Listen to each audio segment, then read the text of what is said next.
Uh, We have, I know, State Senator Robert Jackson, State Senator Cardell.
Podium is live. Podium is live.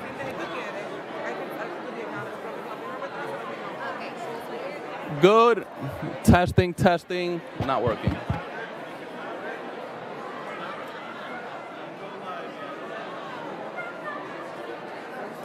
Live, it's on.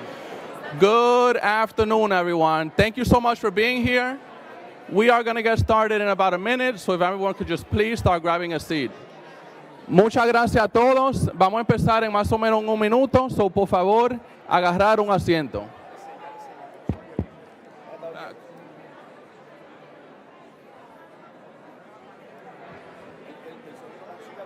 Okay, a little bit louder.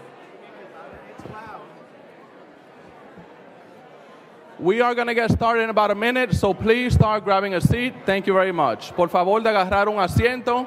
Vamos a empezar en más o menos un minuto. Muchas gracias.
Hello, everybody. We are starting now, so please grab a seat. Please grab a seat. If you can't find one, let us know, and we will provide info on the overflow room. We are starting now, so if you please grab a seat, and if you cannot find one, let us know, and we'll let you know where the overflow room is at. Por favor, de agarrar un asiento. Vamos a empezar ahora. Si no tienen acceso a un asiento, déjennos saber y le vamos a dar información sobre el overflow room. Muchas gracias.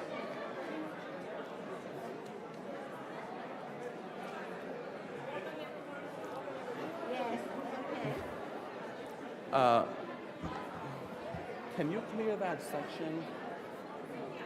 315. Okay, can you clear that room? Yeah. Get ready, I'll remove my mask.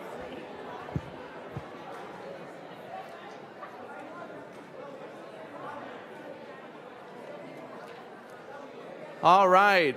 Good afternoon, everyone. Saludos.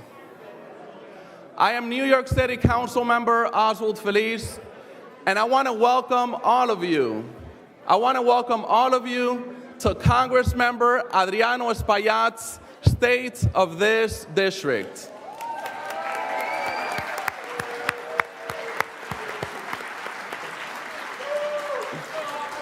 Saludos a todos. Quiero darle una bienvenida. Gracias por estar con nosotros en el estado de este distrito, orgullosamente representado por nuestro congresista honorable Adriano Espaillat. You know, this is an iconic district. This is a district with so much history. And year after year, and decade after decade, it's been able to make a lot of progress, including the neighborhoods of Washington Heights. Is Washington Heights in the house? Including the neighborhoods of Harlem. What about Harlem? Is Harlem in the house? And including the BX Bronx. This is the Bronx in the house. So much history and so much progress. Este es un distrito icónico, incluyendo los vecindarios de Washington Heights, Harlem, y el Bronx. And this district has been able to make a lot of progress for many reasons. A lot of progress due to the work of the people of this district and due to the wonderful leaders like our Congressman, Adriano Espaillat, who has had their back every single step of the way. Este distrito es un distrito icónico, un distrito con mucha historia. Washington Heights, Harlem, Bronx. Y un distrito que ha hecho mucho progreso, año tras año, por el trabajo de las familias que viven aquí, pero también por los líderes, como nuestro congresista Adriano Espaillat, quien ha estado luchando con ello día tras día y años tras años. So thank you so much. I also have the honor and privilege of being joined by our co-MC of today, another wonderful public servant, someone who dedicated her career to making sure that the people of Manhattan and the people of New York were in better shape. Former Manhattan Borough President Virginia Fields. Thank you so much. Thank you so much. Thank you. Thank you, thank you. Good afternoon, and I'm delighted to stand here to join our council member, Feliz.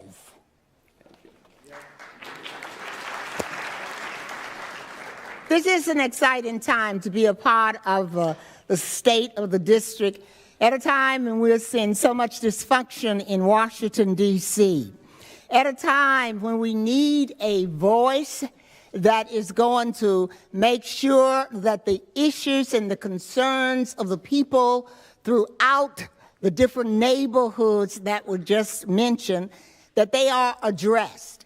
It's really an honor to represent such a diverse district. And with our congressman, they're taking forward all of the concerns of the different neighborhoods. We know it's going to be okay, even with the dysfunction in Washington, D.C. So to be here today to hear about his progress over the last 2 years, but also looking forward to how we're going to address everyday quality of life issues that concerns all of us. Homelessness, the migrant issues, health, education, economic development, you name it, it's in this district. So we're looking forward to hearing from our congressman, and because you're here, we recognize that you have provided and continue to provide tremendous support. So Congressman, thank you for all that you do, and thank you for sharing today.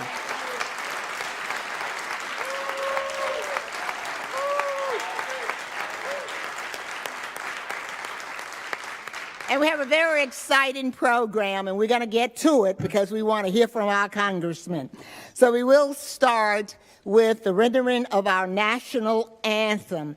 Amaya Noel Higginson, the Mama Foundation for the Arts.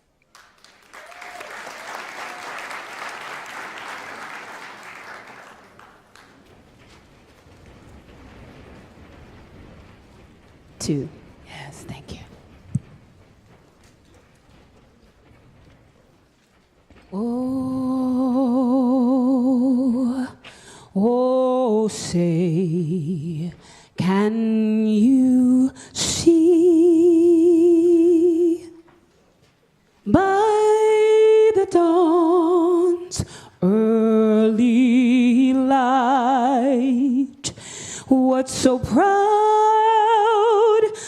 we held at the twilight's last gleaming, whose broad stripes and bright stars through the perilous fight o'er the ramparts we watched were so gallantly streaming, and the rockets' red glare,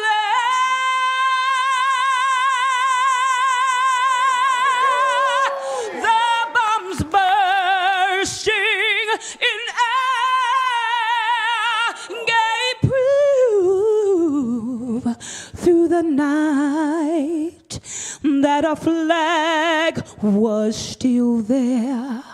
Whoa, say, does that star-spangled banner yet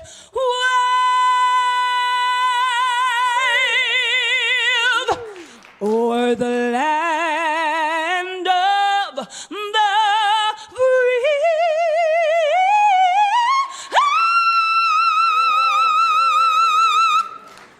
And the home of the brave.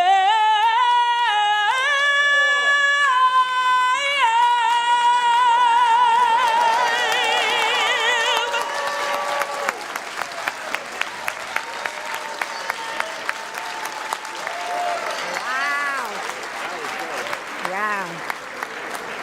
Wow, let's give her another round of applause. Thank you so much for that.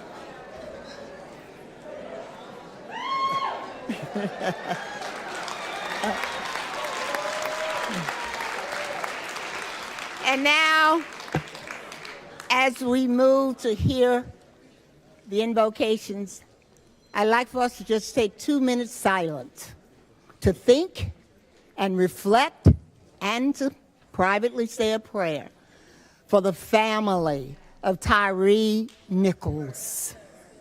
Just 2 minutes of silence, please.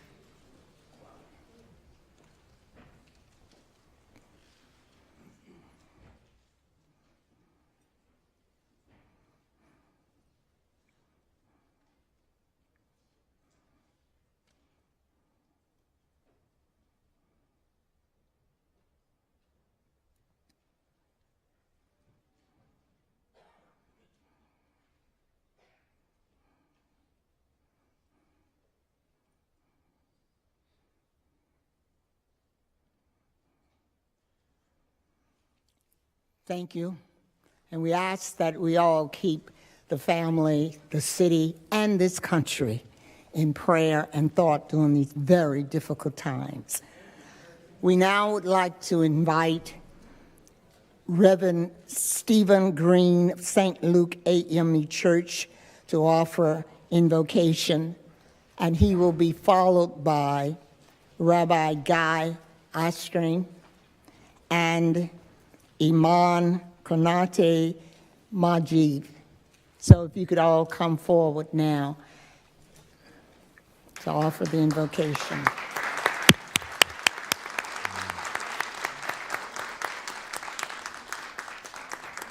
I would invite you to assume the posture of prayer.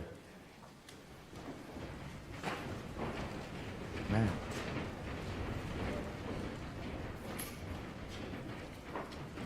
Let us pray. Eternal Spirit, we are grateful for this moment today. We thank you for your renewed mercies and your grace in which you bestow upon us each and every day. We've gathered today with heavy hearts as a nation continues to reckon with its original sin of racism. For the family of Brother Tyree Nichols, whom we just lifted up, we thank you for him and for his memory and for his family. And for all the little black and brown girls and boys who continue to walk these streets daily, wondering whether or not they will be the next hashtag. Help us to remember them. Help us to empower our leaders like Congressman Espaillat as he goes to Congress to continue to do the work of justice. Thank you for giving him the spirit of leadership, the same spirit of tenacity that was in Adam Clayton Powell, the same powerful spirit that was in Charlie Rangel, the same fiery spirit that is now within him as he goes and stands and speaks truth to power against those who don't want to see Medicare and Medicaid for the least of these. As he stands up for those who don't want to honor an election that has been certified, as he stands up against those forces of evil that are in darkness in this world, give him strength. Give this district strength. Give us blessings in the Bronx. Give us wisdom in Washington Heights. Give us hope in Harlem. Give us strength so that we may do what you have called us to do, to build the beloved world community. This we ask in the many names we pray. Amen.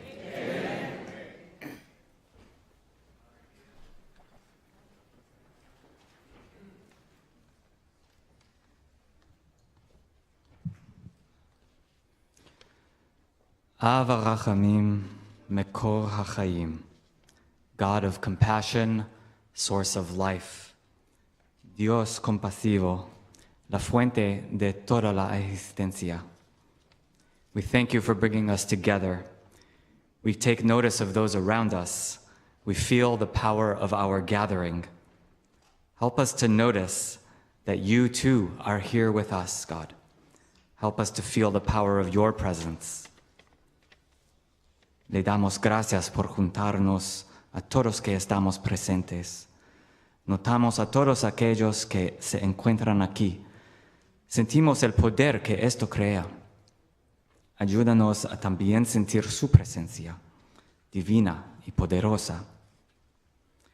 God, you know that we seek to make our community the most worthy dwelling place for human beings, each of us created in your image, each of us containing a spark of the divine, each of us deserving to live with peace and good health, dignity and justice.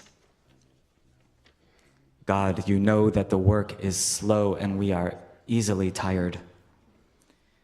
You know that we cannot succeed alone.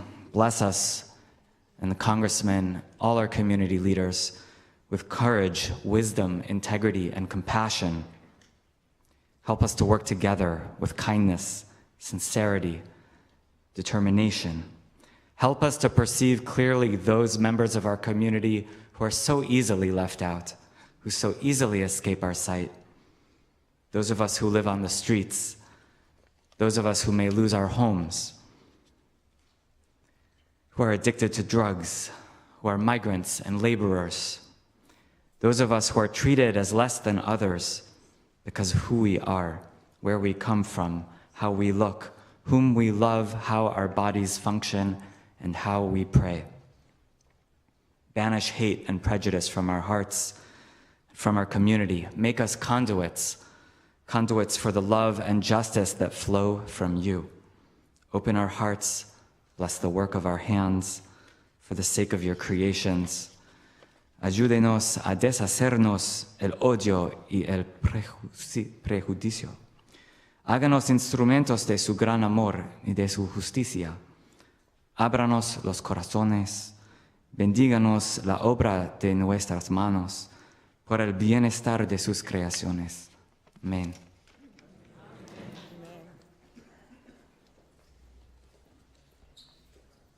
Assalamu alaikum. Peace be upon you all. Bismillahir Rahmanir Rahim. In the name of Allah, the most gracious and the most merciful. O Allah, our Lord, we supplicate ourselves to you. I know that you are present here with us today. Thank you for this beautiful day, and thank you for this moment.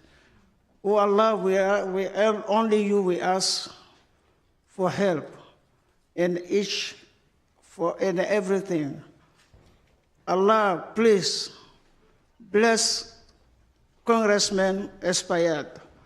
Bless him with their wisdom to lead.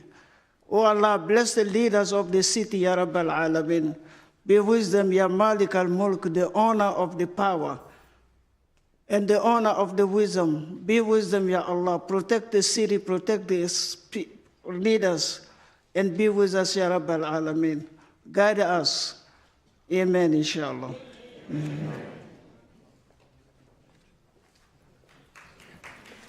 Thank you. Thank you so much, Rabbi Ostrin, Reverend Green, and Iman Oxay. We know that those words were deeply felt and appreciated by the congressman, but we also join in feeling inspired and uplifted by those words. Now, what did you say you want to do first? Okay, my partner is going to step up and make some important announcements and recognitions. We have so many great people here. All of you are important because of what you do, and you live in this district, and you support the congressman. And there's some who also do some different work, and we're just going to take some time now to acknowledge them. Thank you so much. You know, again, this district has made so much progress because of the work of the people of this district and also the work of our congressman, Adriano Espaillat. But along the way, the congressman in this community has been proud and privileged to have so many friends fighting with them, including and especially our Senator Chuck Schumer. Let's give him a big round of applause.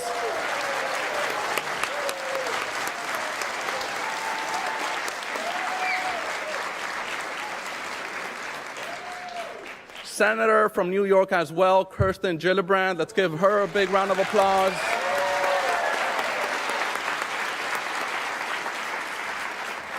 This community has so much history. Let's give a really, really, really big, strong round of applause to former Congressmember Charles Rangel. That one needs to be very loud.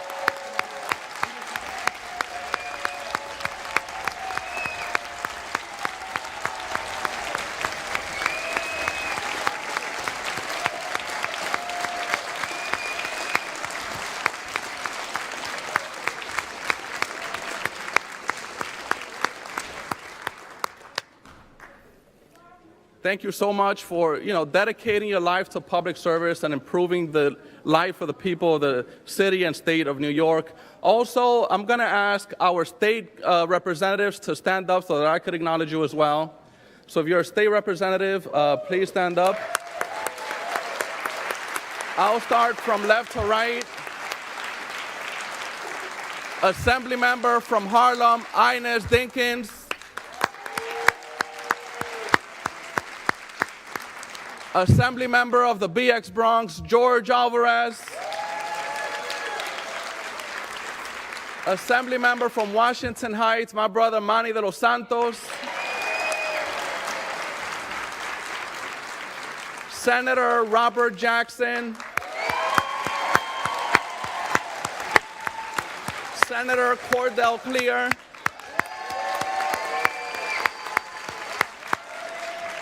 Assembly Member from Harlem, Eddie Gibbs, any other state, thank you so much for all the work you do at the state level. And I'm just going to ask our city representatives to briefly stand up so I could acknowledge you as well.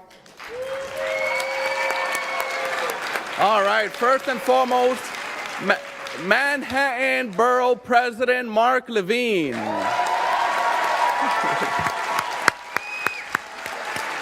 That's a heavy hitter right there. That's a heavy hitter. City Council Member Julie Menin. City Council Member Carmen de la Rosa from Washington Heights. And our Manhattan District Attorney, Alvin Bragg.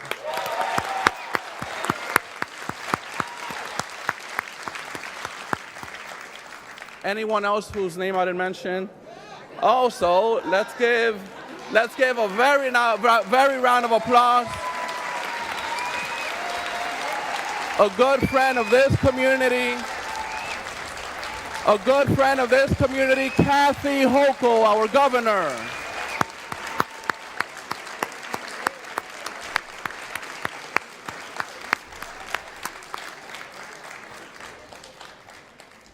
Governor, you've been such a good friend of this community. I just wanted to thank you for that. Thank you for everything you do for the people of the state of New York. And now I will pass it back to our co-MC, who's going to move forward with the next point of the program, a poem. And I know we also have a person here from the judicial side, the Honorable Michelle Sweden, acting Supreme Court. Thank you. Great, we're moving along very finely. Before we get to the speakers, we want to invite Kadeen Hearn, who is going to give us a poem. Ah, look at there. Kadeen. Kadeen is ready. All right.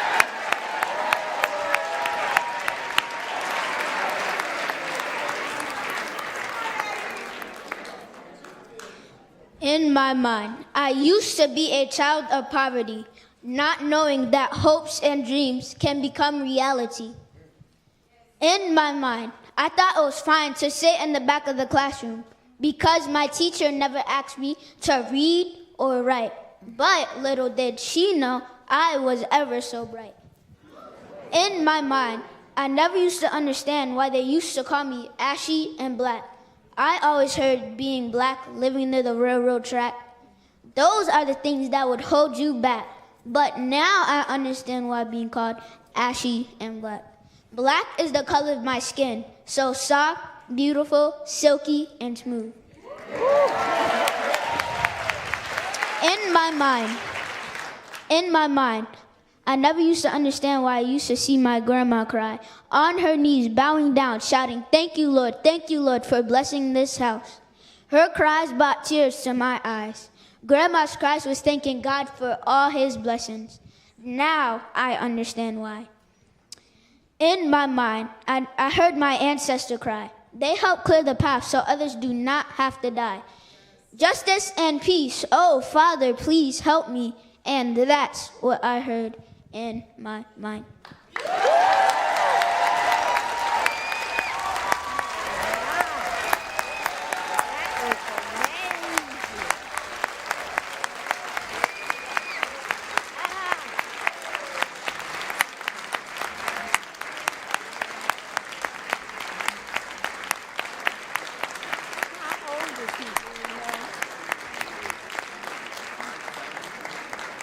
As he stepped up, we knew it was going to be something special, but he took it over the top. Let's give him another round of applause.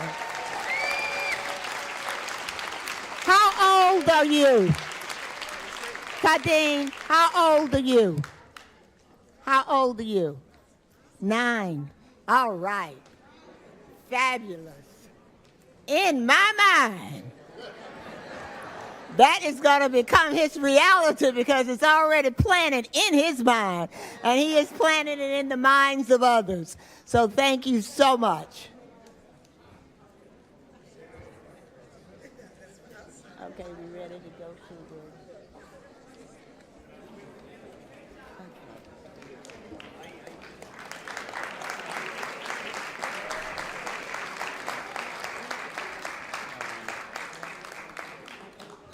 Hold on, the mic is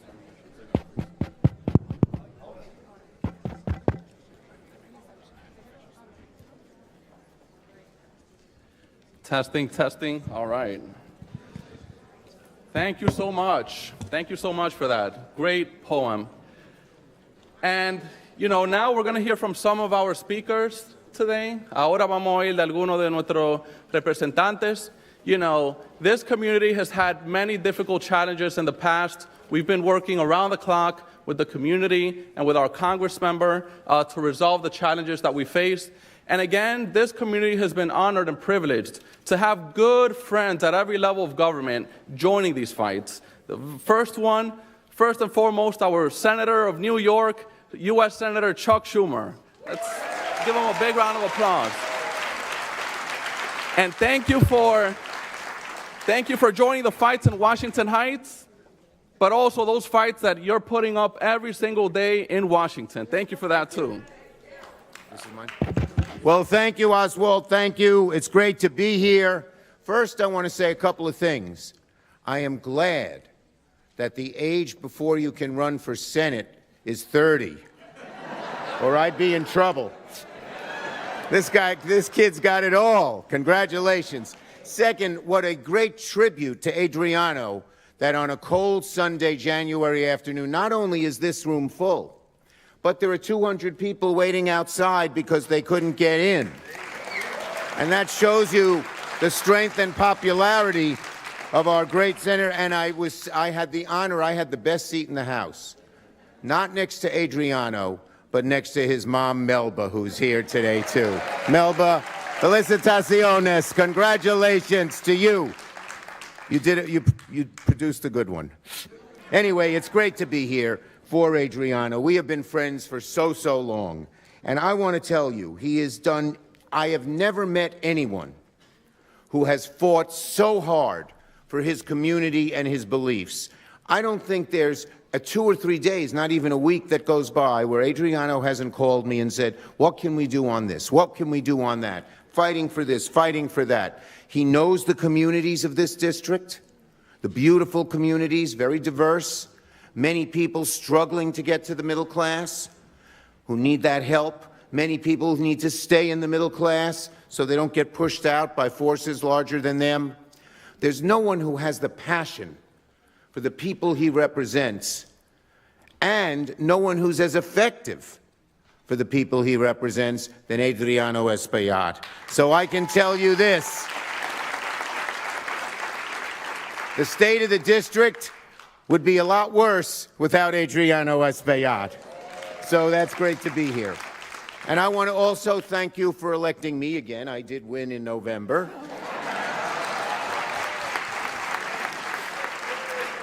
It's the first time, and I'm honored and humbled, no one has ever won 5 terms in the U.S. Senate until this year, and I have done it. So thank you for that.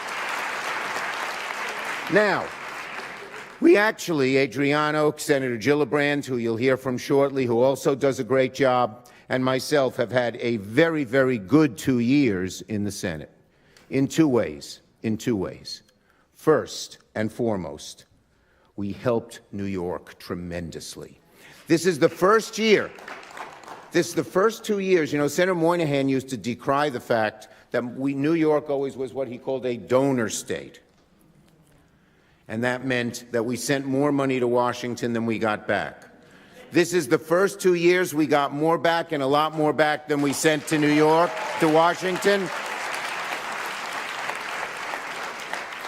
It's good to have the majority leader from New York. And it happened in many ways. And these are big bills, but they affect you. The American Rescue Plan, where we remember when COVID was so ravaging, the streets were empty. You'd hear every few hours, even if you were trying to get to sleep, the sirens, and you wondered if it was someone you knew being sick or even passing on. It happened all too often. And with the American Rescue Plan, we did so much.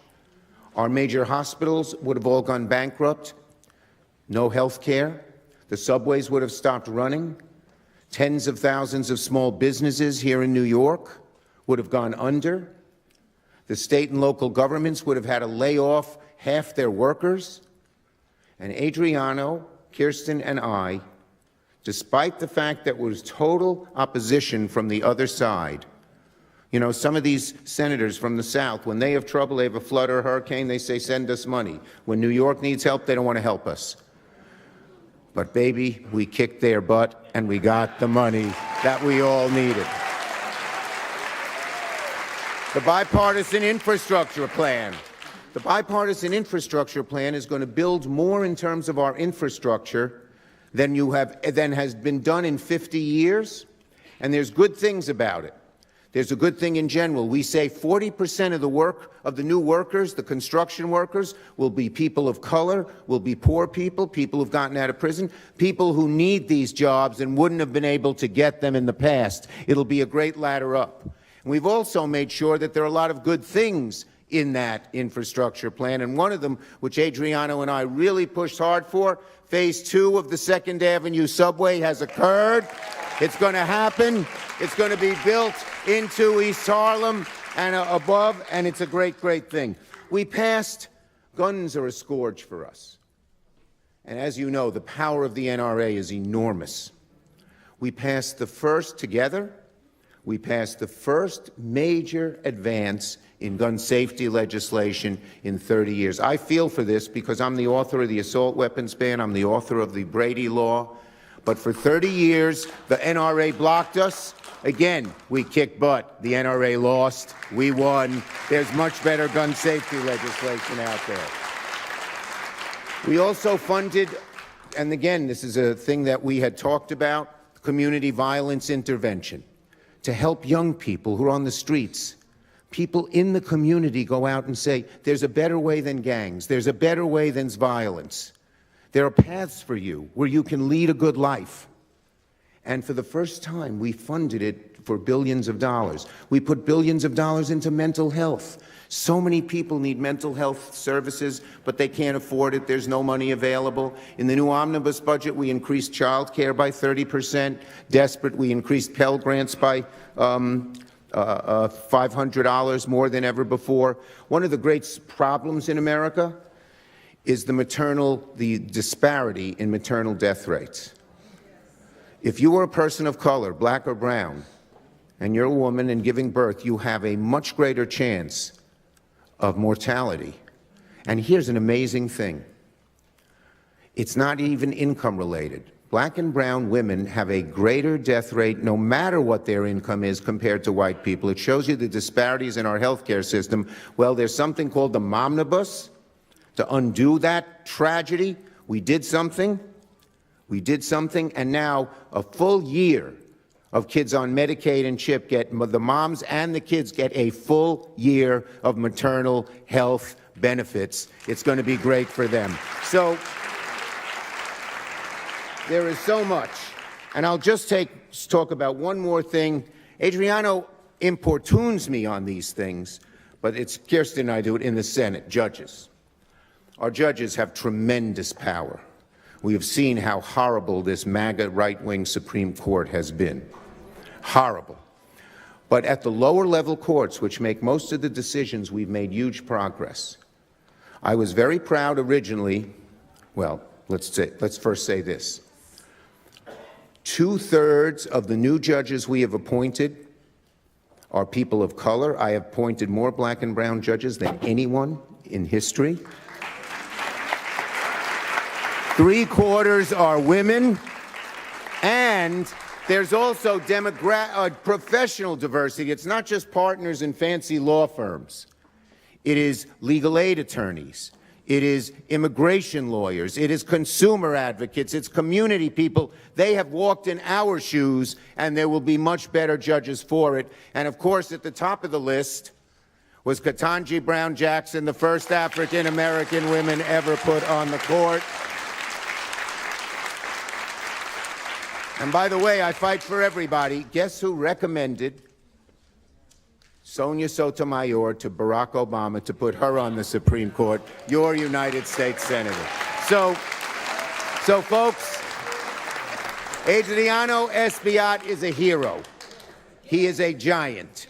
He is energetic. He is hardworking. He is honest. And most of all, not only does he have a great brain, he has a great heart and a great soul. We are lucky to have him in New York and in America. Let's have one more round of applause for Adriano Espaillat.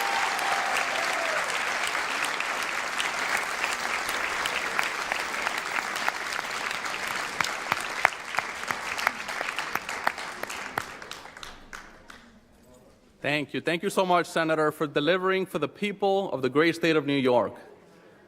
We're also proud and honored to be joined by another federal senator of the state of New York, our very own Senator Kirsten Gillibrand. Let's give her a big round of applause. Thank you for joining us.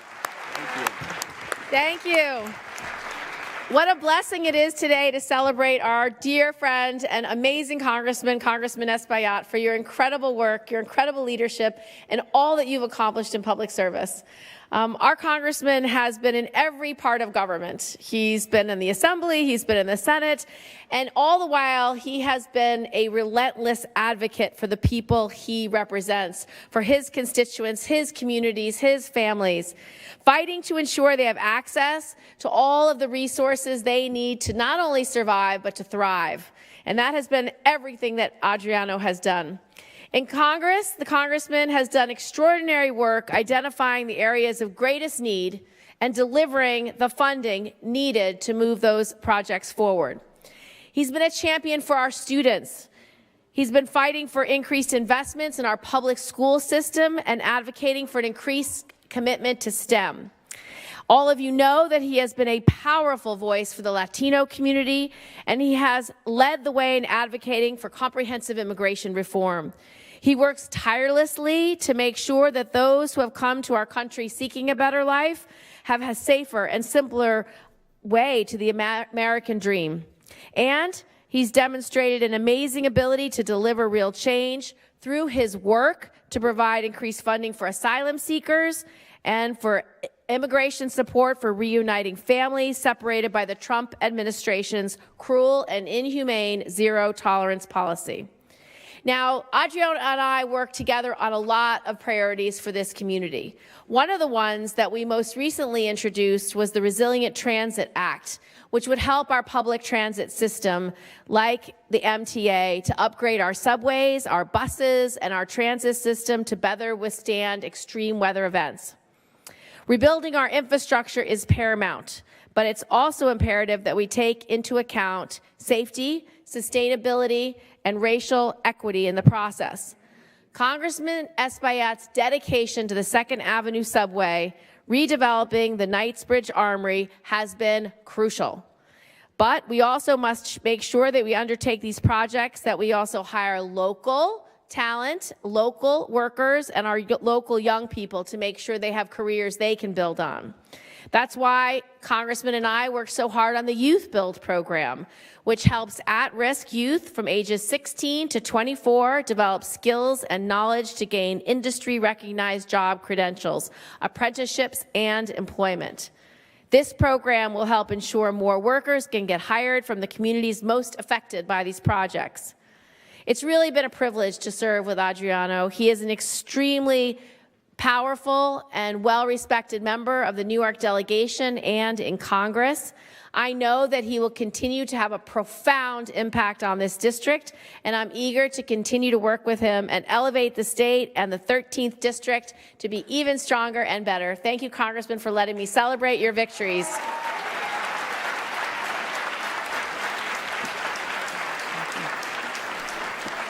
Let's give another round of applause to our 2 U.S. senators. And just before I bring forward, I'm not going to introduce her because we all know her and we know what she has done and what she's doing. But just before I do that, I want to acknowledge the presence of our Bronx District Attorney, Darcel Clark.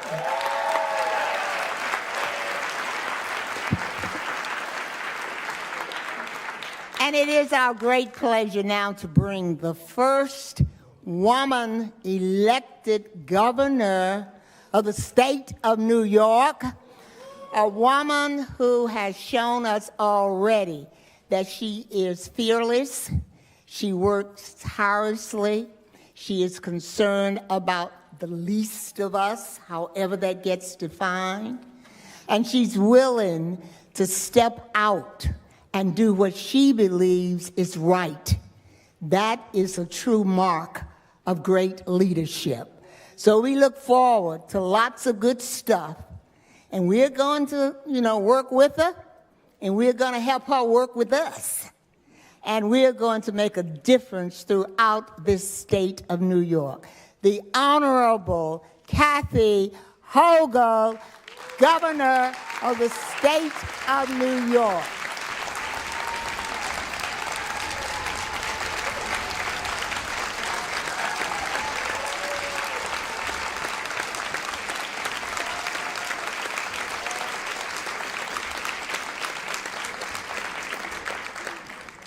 Thank you. I feel the love in this room.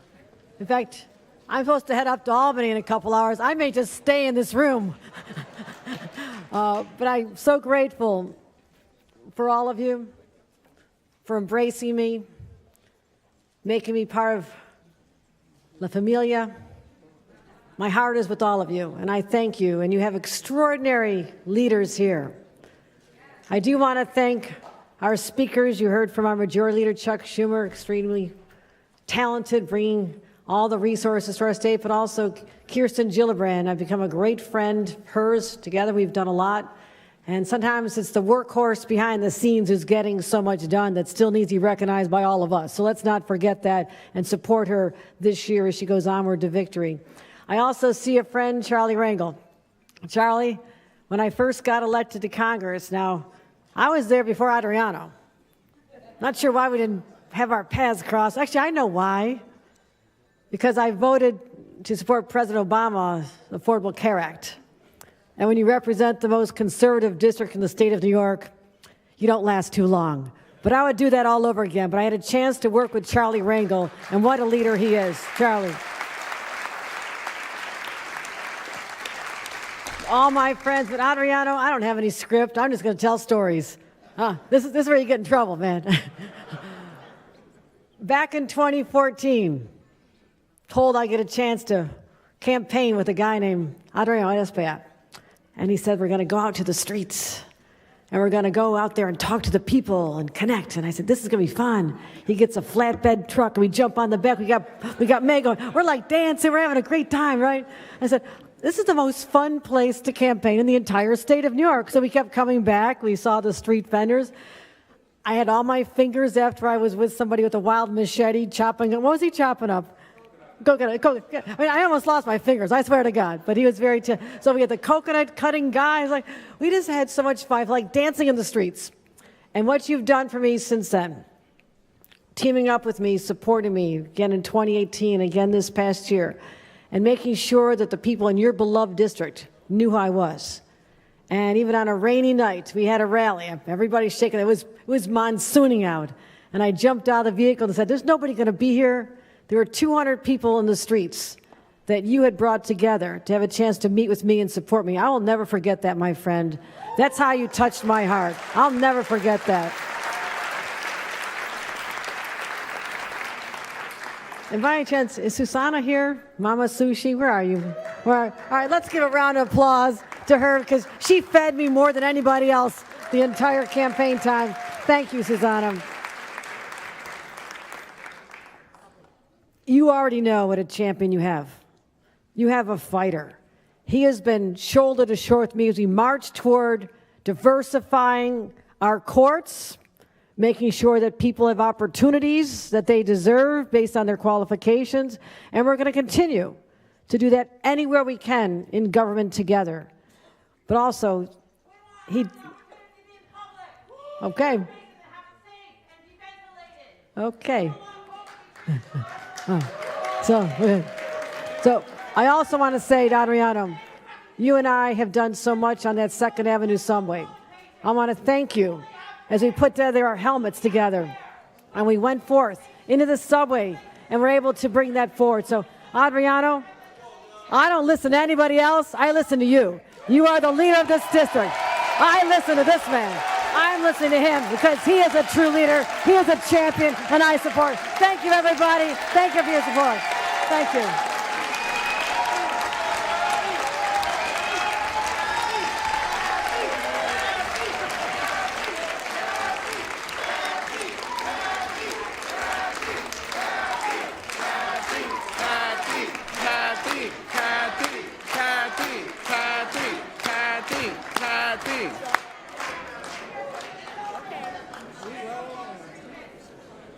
Thank you so much, Governor.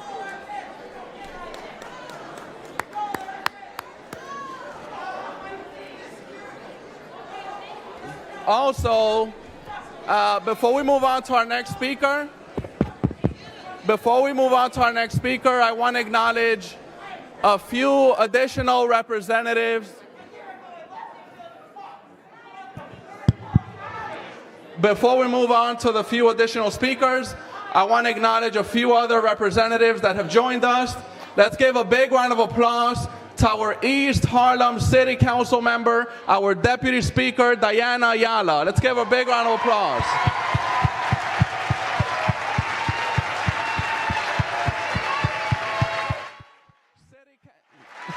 City Council member from the East Bronx, Marjorie Velasquez. Anybody else that walked in? We're also joined our Assembly member, Jeffrey Dinowitz.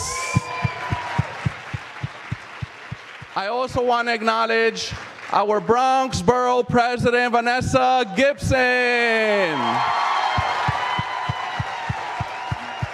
The Bronx is strong today. Bronx Council member, Pierina Sanchez. Oh, we just had another heavy hitter of Washington Heights walk into the room, our DOT Commissioner, Idanis Rodriguez.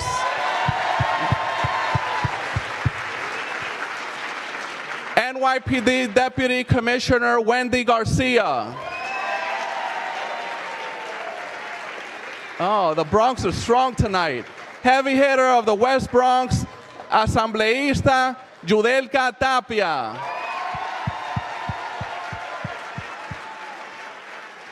And last but not least, a big warm welcome to the Mayor of the City of New York, Eric Adams.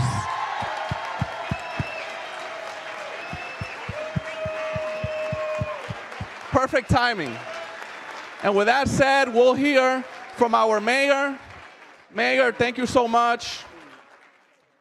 You know, I remember on election day, we were right here in Washington Heights, in the Bronx, and in many different areas of the city of New York. And it was such an honor and a privilege to just see people make their way to the polls and say there's no way they're going to vote for anybody else. They're going to vote for our mayor, Eric Adams, because he is the one listening and amplifying the voices of the people of this district. So let's give a big warm welcome to Mayor of the city of New York, Eric Adams.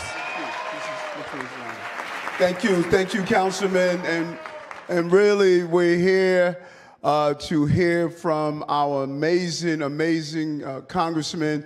And what I love about our councilman, yeah, boy, it feels so good to be in New York. You know what I'm saying?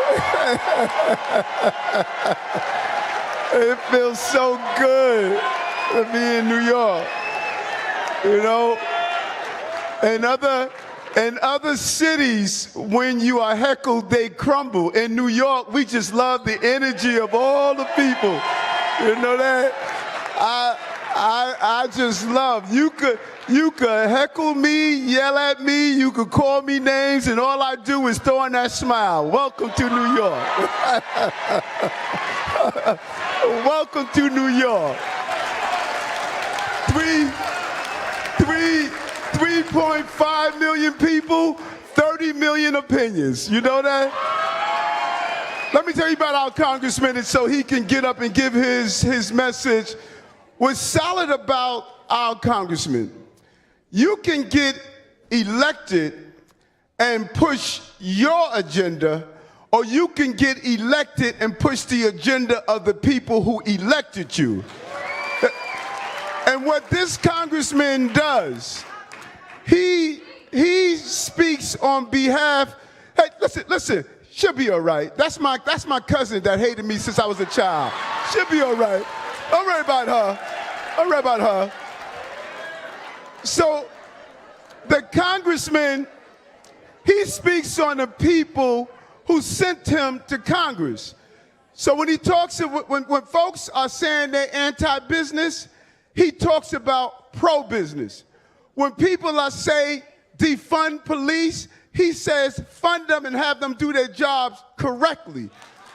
When people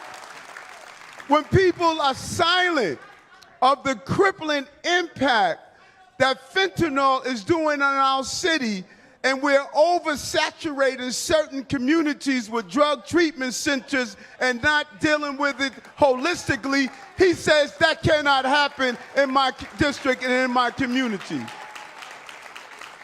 And when people don't want to deal with the fair treatment of our asylum seekers and immigrants and those who seek to pursue the American dream, he says that it is inhumane to allow people to come to the country that don't receive the resources they deserve. And so when we needed to get funding, we knew we had to go to the congressman, and he fought on behalf of those who needed those resources right here in this city.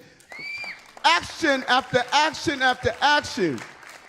You see him on the ground among the people. This is a people's congressman in a real way, and he represents the voice of the people who sent him there. And I tell people all the time, I was born in Alabama, but I'm Dominican, baby.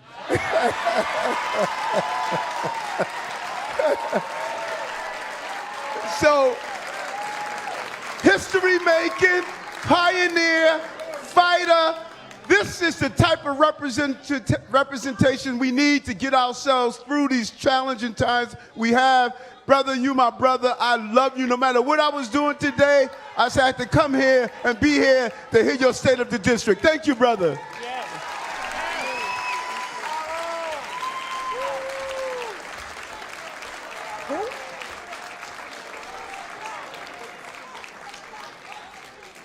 I think we're getting closer now to the state of the district in just a few minutes.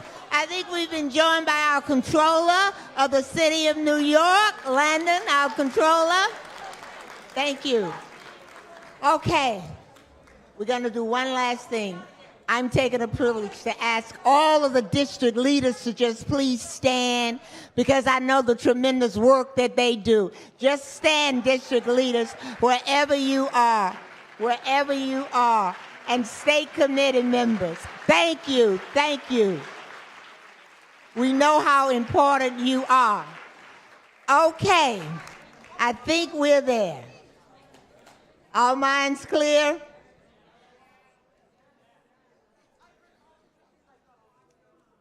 Hearts and minds are clear.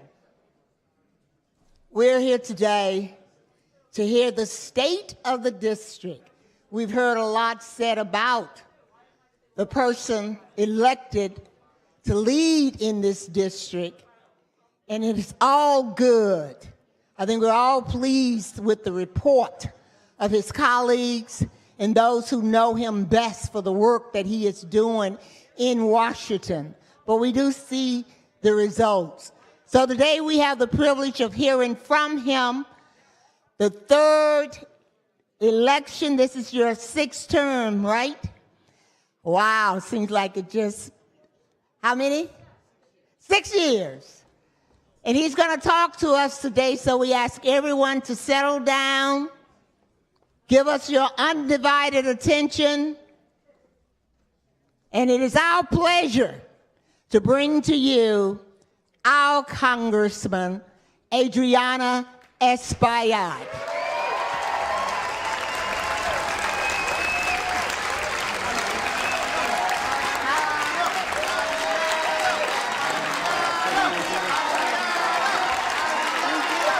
Thank you.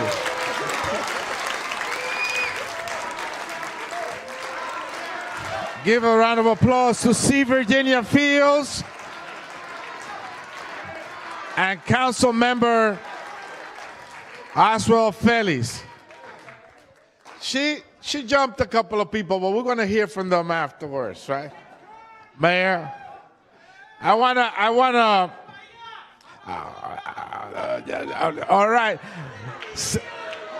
Mayor, I want to welcome Congressman Charlie Rangel.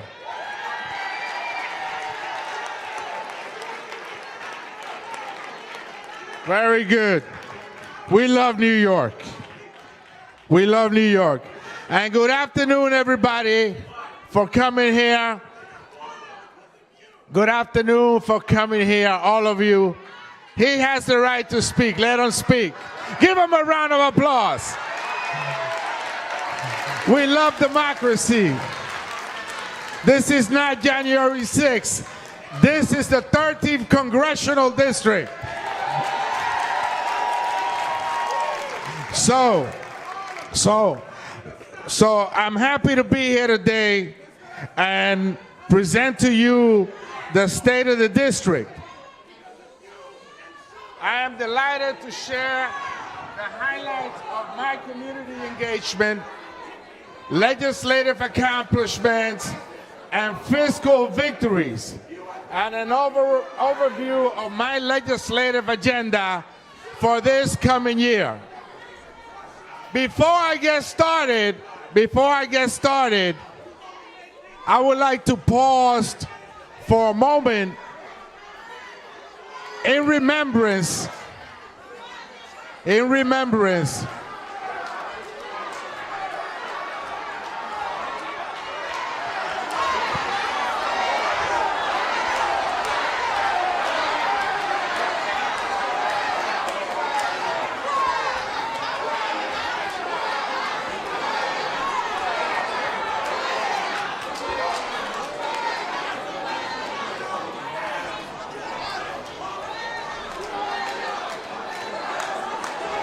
Give him a round of applause. We love him anyway. We love you.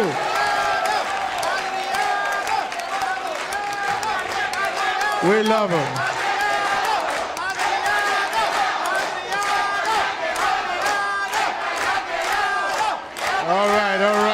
All right. Thank you. Thank you so much. Thank you. Settle down now. Settle down a little bit. The mayor is used to this already. I'm taking cues from him. But settle down. Yeah, I would like to pause for a moment in remembrance of some of the folks that we lost this year, including Reverend Calvin Butts III, a good friend and pastor of the Abyssinian Baptist Church. We've already took a moment of silence for Tyree Nichols, who was brutally murdered in Memphis, Tennessee. And we have to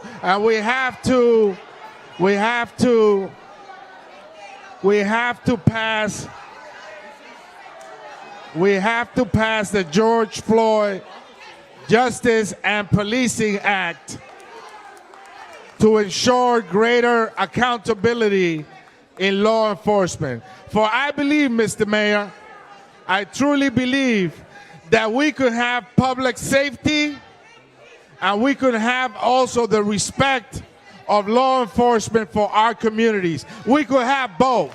And we deserve to have both. Last Congress, Wait. Last Congress, well, we love her too. We love both of them.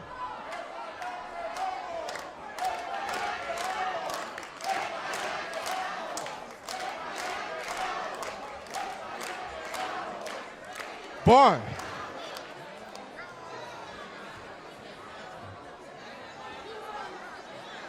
All right, let's settle down now. Settle down. Settle down. Last Congress. All right. Last Congress, I was instrumental in being part of House Democrats who enacted a historic legislation. Last Congress was one of the most productive Congress in the history of our country, and we created and we passed legislation to create jobs, to help small businesses, to address climate change, to lower the cost of health care, and foster opportunities for families right here in the 13th Congressional District.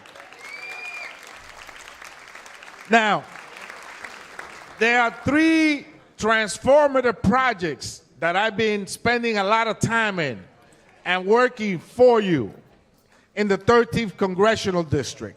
And I've been working with community partners and made tremendous progress this last year. The first project, which is a transformative project, is the second phase of the 2nd Avenue subway.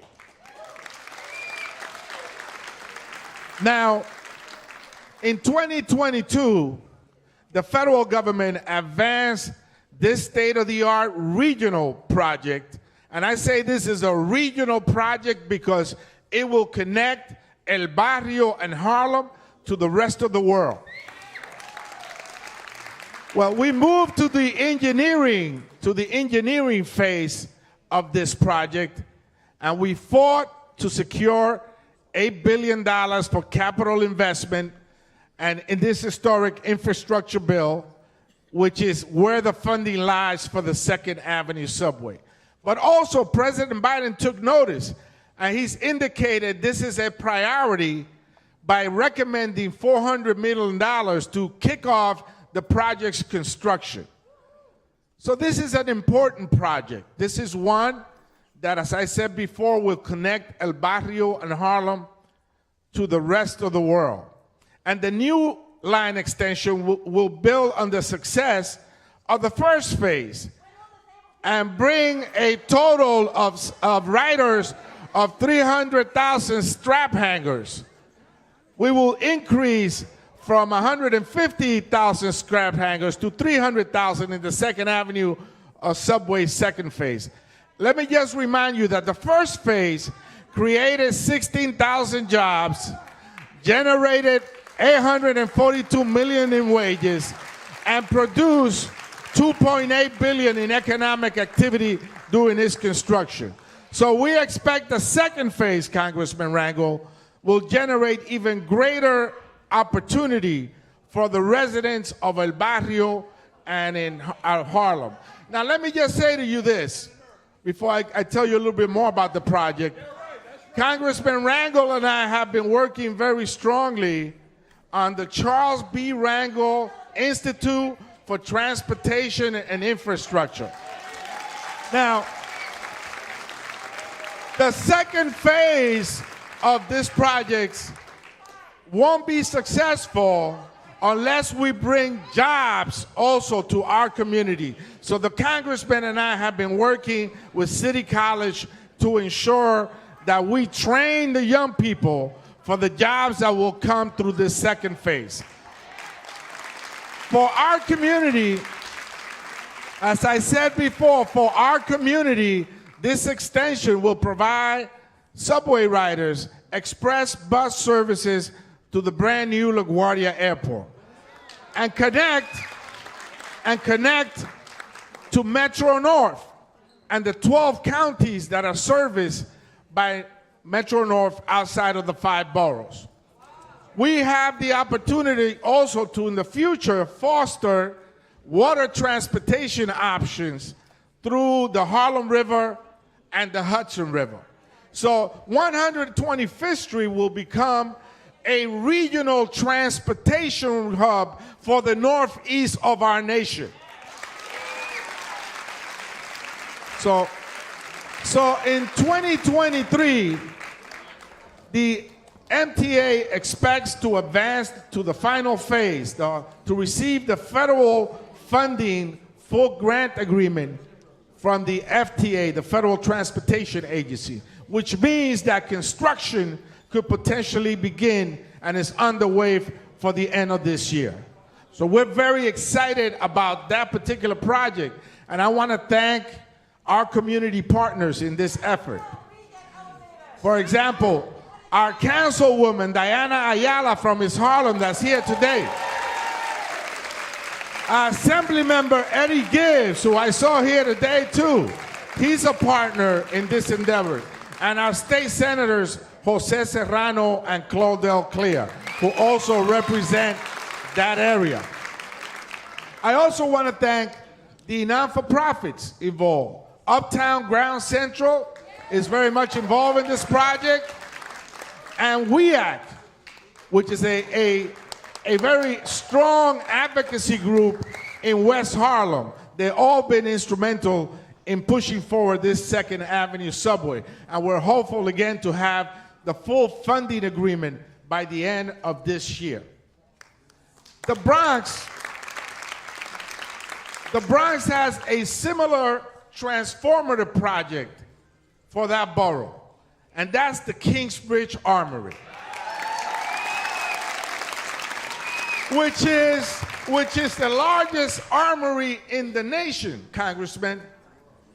It has over 180,000 square feet and 7 stories going down. You can fit 3 football fields inside the armory.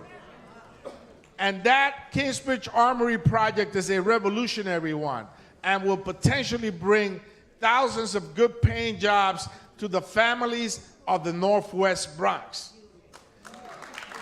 It also has the potential, it has the great potential to strengthen the commercial strips such as Kingsbridge Road, Fordham Road, and Bedford Park that need a lot of help right now.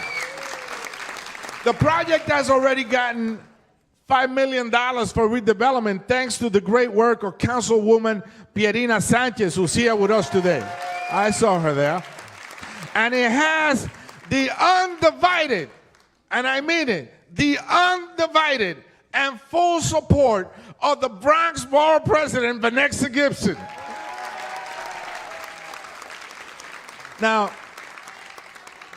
Governor Hochul already committed $100 million to the project, not simply as a loan, but as a potential grant for the development of that great project.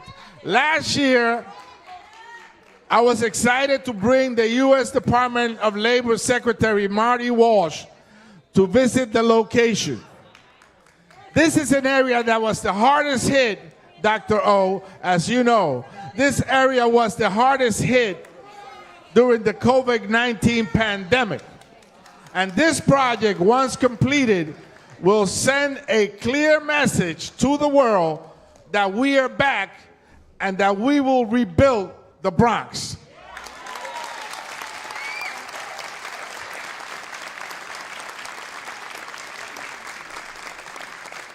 Now, Uptown, Washington Heights, Inwood also has a similar transformative project, and that's an Uptown Cultural Center. And I appreciate the efforts of Councilwoman Carmen de la Rosa and Assemblymember Manny de los Santos in their efforts to bring Uptown a full-fledged community center and cultural center. And I look forward to continue the work with Senator Robert Jackson and Assemblymember Al Taylor. The project just recently got a boost It received a $10 million budget allotment from City Hall for its kickoff. Thank you, Mayor Adams. Thank you. So we want to thank Mayor Adams for his contribution to that project. And as you know, the Uptown Community Cultural Center will be in the Inwood neighborhood of the 13th Congressional District and will highlight the diverse cultures of Northern Manhattan. That's still a neighborhood of immigrants and new arrivals, including people from the Dominican Republic. These three transformative projects, the 2nd Avenue Subway, the Kingsbridge Armory, and the Uptown Cultural Center will transform this neighborhood into something positive. And it will favorably bring up the quality of life in Harlem, East Harlem, the Northern Manhattan, and the Northwest Bronx. Last month, I proudly voted for a spending bill that delivers for working families and invests in communities across the district. Throughout this process, my colleagues and I fought for common sense investment in our communities. I am proud to tell you that we secured $16.2 million in federal community project funding to directly support local projects in Harlem, El Barrio, Hamilton Heights, Washington Heights, Inwood, and the Northwest Bronx. The following projects were funded for the Harlem community. A $1.1 million project for the Greater Harlem Chamber of Commerce for its small businesses, public safety education, and information initiative. I want to salute my good friend, Assemblywoman Inez Dickens, who has been pushing for that project, and Senator Claudel Clear.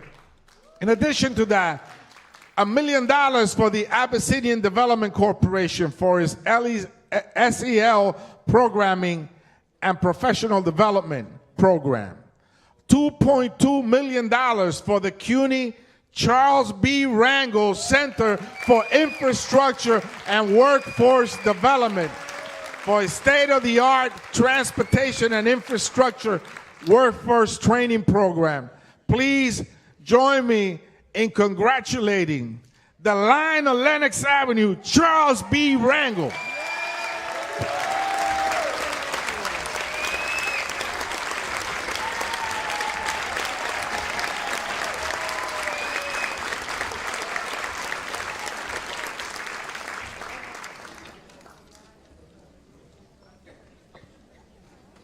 For West Harlem, the Hamilton Heights, $1 million for the Brotherhood Sister Soul after-school program.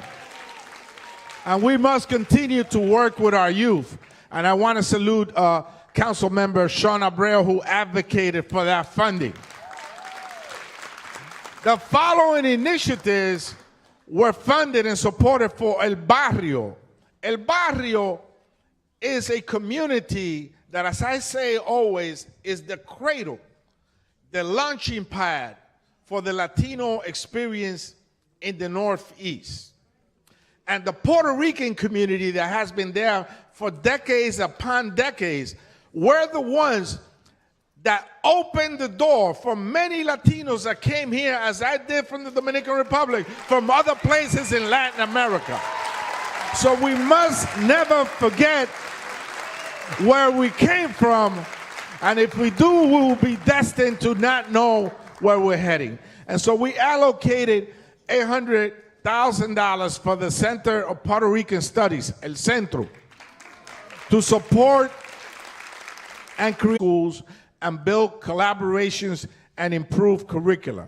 In addition, and the councilwoman, again, she's been getting my attention lately, Diana Ayala, we put $1.25 million in La Marqueta, the workforce improvement project to support the growth and development of small businesses in that traditional shopping center in East Harlem. El Barrio is an important part of this district. Harlem is a historic and iconic part of this district. Northern Manhattan is an immigrant community, and the grit and sweat of the working class Bronx make this district one of the most diverse and energetic districts in these United States. Again, we salute the leaders, Diana Ayala and New York State Assemblyman Eddie Gibbs, for their work. The following projects were funded for Washington Heights Inwood. $1.7 million for the Washington Heights Bid and Inwood Merchants Association to clean our streets and beautify our neighborhoods. We're working with the city and the mayor to make sure that our commercial strips are cleaner. Funding will support workforce development programming, help reduce commercial vacancies, and fund the management and creation of a 207th Street Vendors Plaza. We salute again Assemblyman Manny De Los Santos for his efforts in this project. $1 million for the Young Men's and Young Women's Hebrew Association of Washington Heights and Inwood for vocational training and workforce development. In addition to that, and we've heard how we need credible voices in our community to diffuse violent situations from occurring. Once they occur, it's a tragedy everywhere. So we need credible messenger, credible voices that will diffuse violence in our street corners. Working with the local community and the local police precinct, we put in $530,000 to the Credible Messenger Mentoring Movement Program of New York City. And of course, that particular project was advocated by our councilwoman, Carmen de la Rosa. I'm working with the elected officials of this district, and Mayor, I'm listening to them because they're on the ground while I'm in Washington, and they tell me exactly what the needs are of you, the community, and therefore we must work together with all of our elected officials to make sure that we have success. In addition to that, we gave $800,000 to the CUNY Dominican Studies Institute for historical curricular and enrichment programs related to their archives, and $1 million to the Dominican Women's Development Center for after-school STEM education, post-secondary access programs, and English language learners. Finally, we also gave funding to the Bronx. The Bronx, as I said, is a growing part of this district.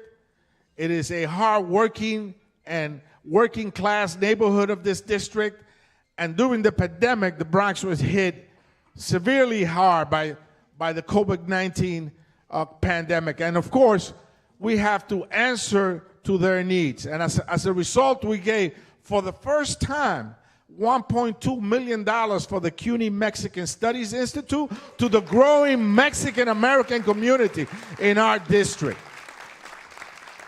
In addition to that, $800,000 for the formation of the Burnside Avenue bid to ensure that we have a bid on Burnside Avenue, to ensure that the funding is there to improve and revitalize the development of local businesses. Thank you again for Councilwoman Pierina Sanchez, who represents that district. Also, $750,000 working with Montefiore and Dr. O, who's here with us today, to establish the school-based healthcare centers. And we want to salute Senator Gustavo Rivera, Congressman Richie Torres, and Council Member and State Assemblyman Eric and Jeffrey Dinowitz for their help in that area. Finally, we're working with the Hispanic Federation to service the entire district, the small business sector of the entire district, and provide those small businesses with e-commerce, safety, training, and consumer needs across the entire district. These are the projects that we funded this year at the tune of $16.2 million. But I want to take this opportunity also to congratulate the CEO of the New York Urban League, Arva Rice. I don't know if she's here today, but she was successful in securing $1.7 million in a community project last year to help maintain and rehab the New York Urban League's historic building in central Harlem. This year, she got an additional $3 million for the project's completion. Because of this combined funding, the New York Urban League is able now to maintain its services and project in its historic Harlem location uninterrupted. So please join me in saluting Arva Rice.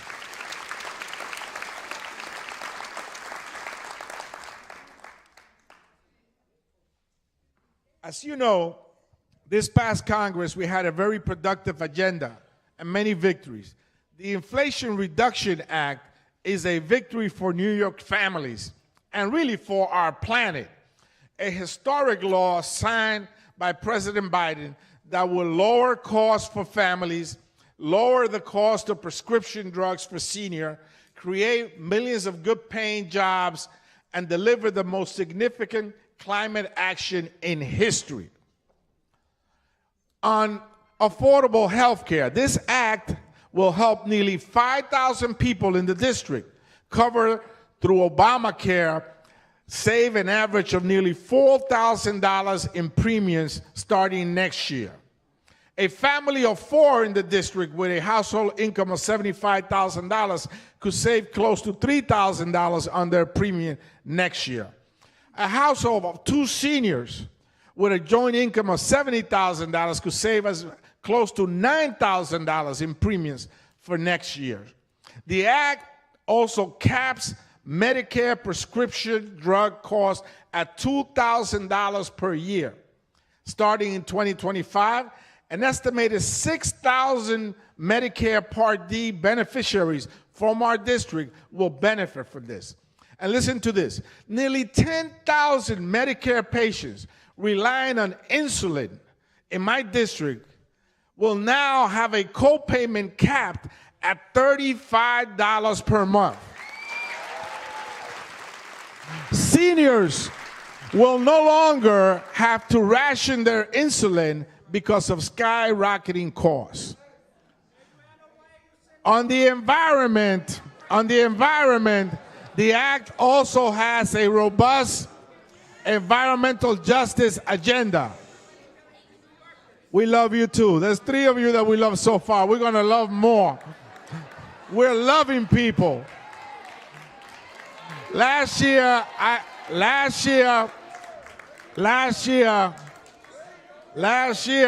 hosted the first annual Environmental Justice Tour on June 2022, which featured 16 locations, highlighting ongoing and completed projects as well as infrastructure needs along the Bronx and Manhattan sides of the Harlem and Hudson rivers.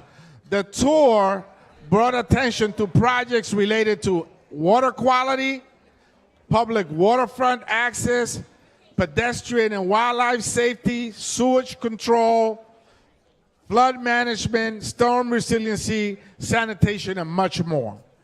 In collaboration with the Bronx and Harlem River Federal Urban Waters Program and the Harlem River Working Group and the Bronx Council on Environmental Quality, as well as WEAC and other participants, we were able to make these particular projects visibly aware to all the participants of the tour. And of course, other participants included many city agencies as well as federal agencies. So we want to thank all of those that participated in the tour.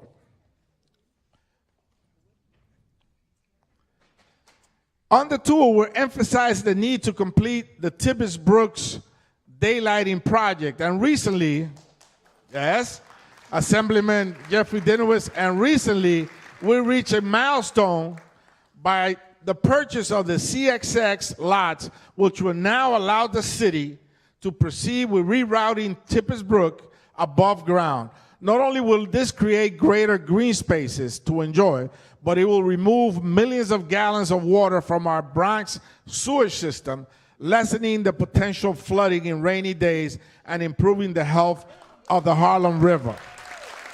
I want to thank Assemblyman Jeffrey Dinowitz for his interest in this particular project. On the tour, we also discussed the need to advance the Fordham Landings development site in an equitable manner that expands waterfront access for all, creates affordable housing, preventing the displacement of local communities due to rising housing costs. Fordham Landing North is right at the elbow turn of the Harlem River in the Bronx, just after the Broadway Bridge and just before you get to the Target shopping center in River Plaza. Additionally, we discussed the need for members of Congress and this Biden administration to commit to working with grassroots climate organizations to ensure that the infrastructure bill implementation delivers critical investment to communities of color and areas of low incomes, realizing the potential for the $16 billion intended for environmental justice community. Local groups like WEAC, among others, will be able to apply for this funding. There's also funding available for planting trees and ensuring green spaces. Last year, I was honored to join Speaker Emeritus Nancy Pelosi at the COP27, the United Nations Convention on Climate Change in Egypt. I heard loud and clear the need for adaptation and mitigation, and that need and the claim for loss and damages from conference participants. And I look forward to continuing conversations with global leaders on the most pressing issues of our time regarding the climate crisis. I will continue to press for the enactment of the Green Climate Fund, which still lingers in Congress. And I am proud to announce today that I've introduced this year the very ambitious Earth Bill.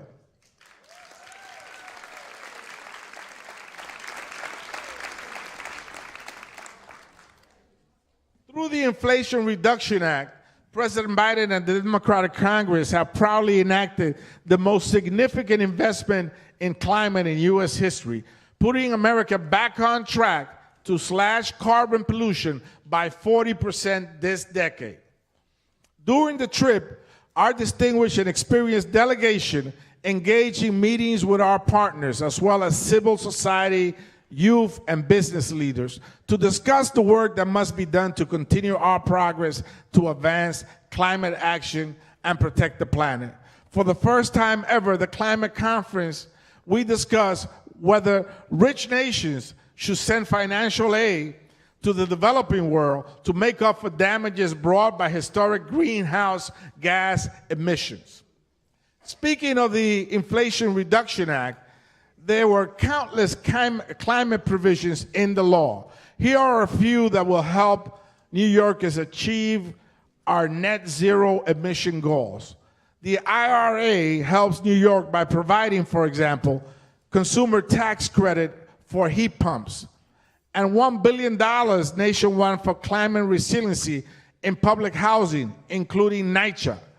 The IRA also provides tax credits to help New Yorkers purchase electric cars, $4,000 for a used car and $7,000 for a brand new electric car. It also increases, thank you. It decreases New York energy bills from $1,200 to $730 per year by 2030. The EPA, the Department of Interior, and other federal agencies will also help distribute $100 million in environmental justice grants, which will help provide and continue to support projects like the Bronx and Harlem River watershed projects.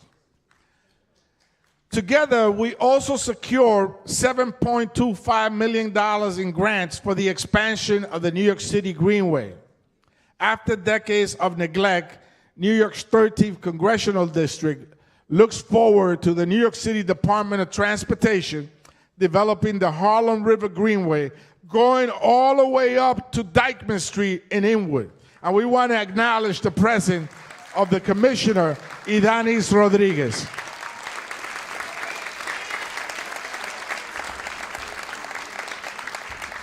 This project would also bring open space and waterfront access along the Bronx part of the Harlem River. I am committed to working with all of you to ensure the Greenway expansion benefits everybody in this room. Sustainable stormwater management practice, the creation of the Greenway at the water's edge, and waterfront pathways access should be guaranteed for all Bronx residents. Bronx residents are cut off from significant open space and pay a heavy price in terms of public health.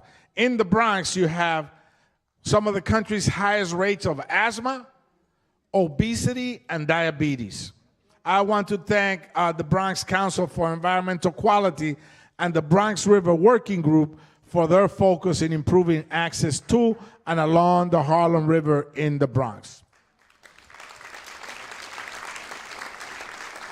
We also secured $116 million for the U.S. Department of Transportation to the low to no emission bus grant to help the MTA bring the agency closer to achieving its goal of transitioning its entire 5,800 bus fleet to zero-emission vehicles by 2040. Uptown Grand Central and Governor Hochul recently invested $10 million to help revitalize the area in El Barrio, helping the community preserve its heritage and spurred economic development within the neighborhood. This funding will also help ready the neighborhood for the second phase of the 2nd Avenue subway. Thank you, Governor Hochul, for your investment in our community. Last year, we were also successful in passing the unprecedented Infrastructure and Jobs Act. This bill will increase New York City's federal formula by at least $50 million a year, providing more than $1 billion in total funds to the New York City Department of Transportation. I'm sure the commissioner is very happy about that. So I want to recognize Commissioner Idanis Rodriguez for his leadership in advocating for this initiative. The legislation also provides $150 billion in discretionary grant funding to be distributed nationally on transportation projects that advance environmental sustainability, quality of life, economic competitiveness, state of good repair, innovation, and other partnerships. These projects will support racial equity, address climate change, and create good-paying jobs. Importantly, this is important, this historic legislation ushered in one of my bills into law, the Transportation Alternatives Act. This bill will set aside funds for counties to construct, plan, and redesign infrastructure projects that will provide safe routes to pedestrians, children, older adults, individuals with disabilities, and others on a daily basis. Finally, the omnibus bill was the last of the historic pieces of legislation to be enacted. This latest government funding will enact a slate of key priorities that I think we are successful, all of us were successful in championing during the 117th Congress. In transportation, for example, the omnibus bill provided $542 million for transit infrastructure and projects to assist transit agencies in purchasing low and no emission buses, improving urban and rural ferry system, and carrying out local projects. It also provides $2.4 billion for Amtrak, those of you that take Amtrak, $121 million above last year, including $1.2 billion for the Northeast Corridor.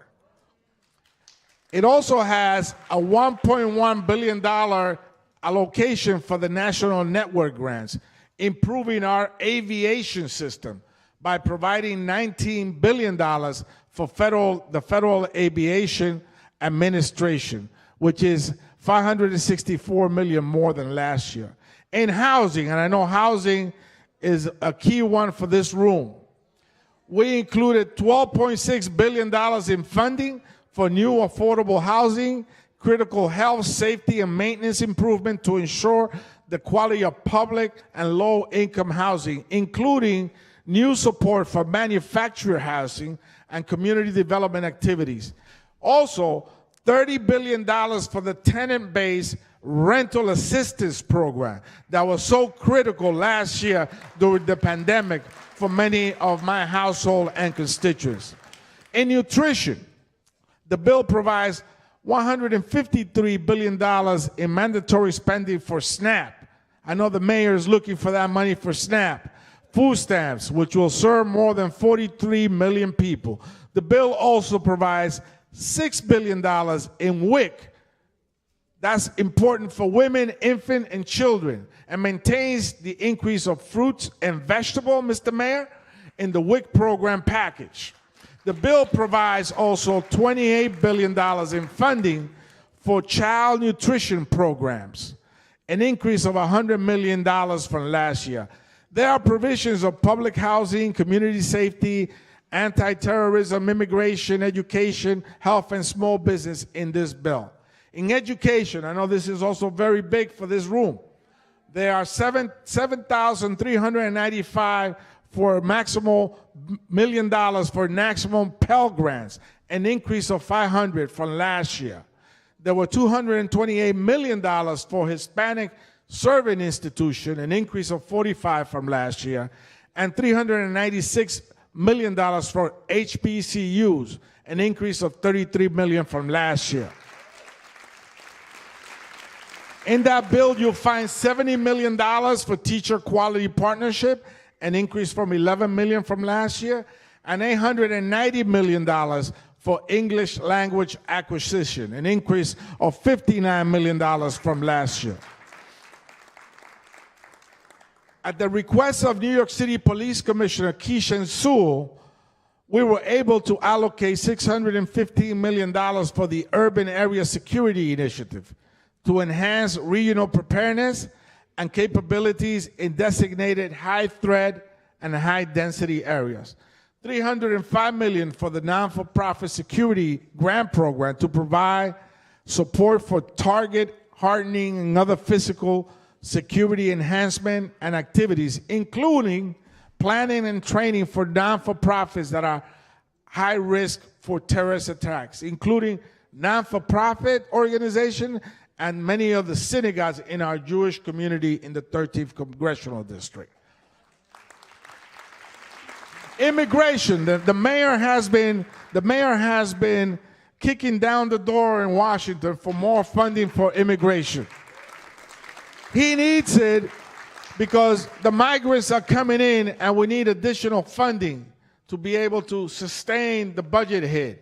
And we were able to include $800 million to provide food and shelter and support services for migrants and families experiencing hunger and homelessness. So New York City will get some of that funding as it applies for it. These funds will aid in expanding shelter capacity, provide mental health services, adequate food, and appropriate legal services that are critical to asylum seekers with legal counsel and other necessary services. The bill also provides $268 million for the U.S. Citizenship and Immigration Services, including $109 million for the E-Verify program, $133 million for refugee processing, and $25 million for Citizenship Integration Grant Program. So these are all critical programs for immigrants. It also provides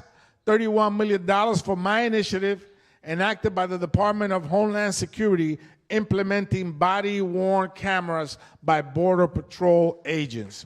And we saw how important the body camera program is in the tragic, horrible killing in Memphis. We would never have been able to capture the evidence of what occurred had it not been for the body cameras and street cameras in that neighborhood. Puerto Rico, I know Puerto Rico continues to be an important part of this district, and it has one of the largest Puerto Rican communities in the city of New York. The bill also extends federal medical assistance percentage to 76%. Right now, Puerto Rico only gets reimbursed 50% for their Medicaid. Now, for the next 5 years, they will get reimbursed 76%. This will ensure greater stability for Puerto Rico and increase access to needed care for low-income individuals and family in the island. $1 billion also for Puerto Rico to rebuild its electric grid. We see the blackouts over there every time there's a hurricane or a tragedy. In health, the omnibus bill also provides $505 million, an increase of $15 million from last year for opioid overdose prevention and surveillance. $8 billion for child care, $12 billion for Head Start, $315 million for preschool development grants, an increase of $25 million, and $25 million to support school-based healthcare centers, Dr. O. Public safety. Public safety continues to be one of our community's biggest concern. The Bipartisan Safer Community Act constitutes the first major gun safety legislation in the country in many, many years. It provides $750 million in funding to administer red flag laws. These laws will help ensure deadly weapons are kept out of the hands of individuals a court has determined are a danger to themselves or to others. It also provides $250 million in funding for community-based violence prevention program. It requires enhanced federal background checks for people under 21 purchasing guns. It creates federal straw law laws for people purchasing and trafficking guns who had criminal offenses, allowing prosecutors, D.A. Clark, to target illegal gun runners. The Bipartisan Safer Community Act also provides $500 million for student mental health services in school districts, which demonstrate that need, along with $500 million for schools to train and hire new counselors, social workers, and psychologists. This bill also provides for an aggressive crackdown on ghost guns. As some of you may know, I am the original sponsor of the Ghost Guns bill. This year, I was proud to encourage ATF to implement my legislation, the Ghost Guns Are Guns Act. Thanks to our leadership, new guidance from the Biden administration requires pistol parts to be subject to the same regulation as a regular firearm. The new federal law is intended to regulate the sale of pistol parts that can readily be turned into untraceable homemade firearms. The new rule is expected to restrict 80% of the sale of unregulated and untraceable firearms, and we will continue to work with the Biden administration to crack down on illegal guns. D.A. Braggs has been doing a tremendous job at that as well right here in Manhattan. Some of you may know that I have been working very closely with Mayor Adams. And to add new foot patrol in our community, because there is a crisis of public safety. And I believe that we can accomplish having secure neighborhoods, good public safety, and having those police officers respect our communities as well. We can accomplish that balance. We must pass the George Floyd Justice in Policing Act in Washington. We must do that, and we must do that now. Thank you, Mayor Adams, for deploying new foot patrol officers in Harlem, in Washington Heights, Inwood, and in the Northwest Bronx. So we've accomplished a lot in this past 2 years, and we will continue to work with you as we move forward. And we want to ensure that Congress this year passes the George Floyd Justice and Police Act. We must continue to recognize that seeking change and working together, we will continue to march forward in a perfect union. I am humbly honored to also be the chair of the Congressional Hispanic Caucus Institute. I was chosen by my colleagues to lead that entity this year. I am also the co-chair, the deputy chair of the CHC, the Congressional Hispanic Caucus, and I'm also in the Progressive Caucus as a deputy whip. And I'm happy to be part of these caucuses within the House of Representatives. I will continue to serve in the powerful House Appropriations Committee, which funds our government and our community. This is a historic moment in our nation. It is my privilege to represent you in these leadership posts and caucus role. The House of Representatives empowers you. It educates and transforms the life of the residents of this district and the nation. Let me finalize by spelling out some of our visionary projects for the future real quickly. These are just in the burner. Reimagining the Edgecombe facility to become a senior center. The redevelopment and reconstruction of the 181st Street subway station. The beautification of the George Washington Bridge terminal. The Greenway expansion, looking forward to completing that. The Park Avenue Viaduct, we want to see that happen. Fordham Landis, revitalizing community spaces and bringing affordable housing and opportunities for our middle class there. And yes, also, we want to work on the emergency room at Metropolitan Hospital. We want to do that too. These are all future projects. I ask you for your commitment and participation. I have a few coming events coming up soon that I would like you to attend. We have Dominicans on the Hill for the 5th time on February 8th in the U.S. Capitol. And we have our annual Black History Month program for February 15th right here at the Forum in Columbia University. So again, thank you so much for everything you do for our community and for our attending this State of the District. The State of the District is strong. The State of the District is strong. God bless you and keep the faith.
Testing, testing. Testing, testing.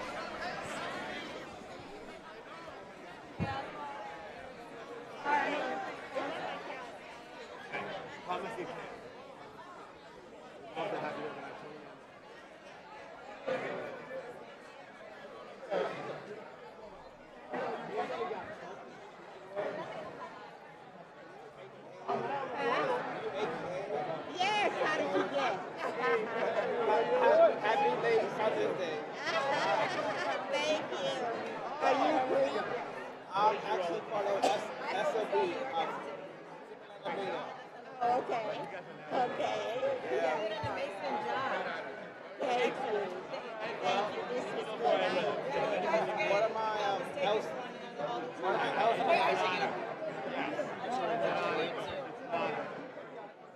One of my LCs, that's a signal. He was like, hey, gotta come to the Indian party. Oh, yes it is.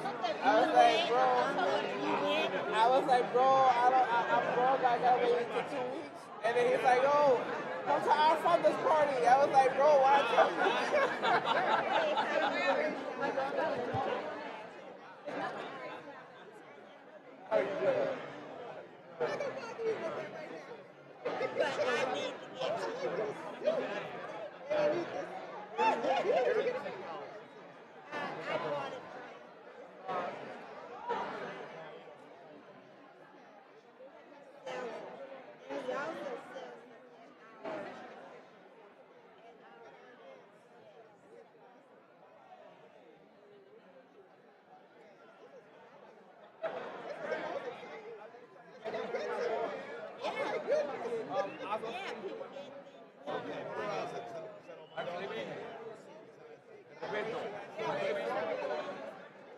Quiero que me diga la muerte de este afroamericano, los casos citados.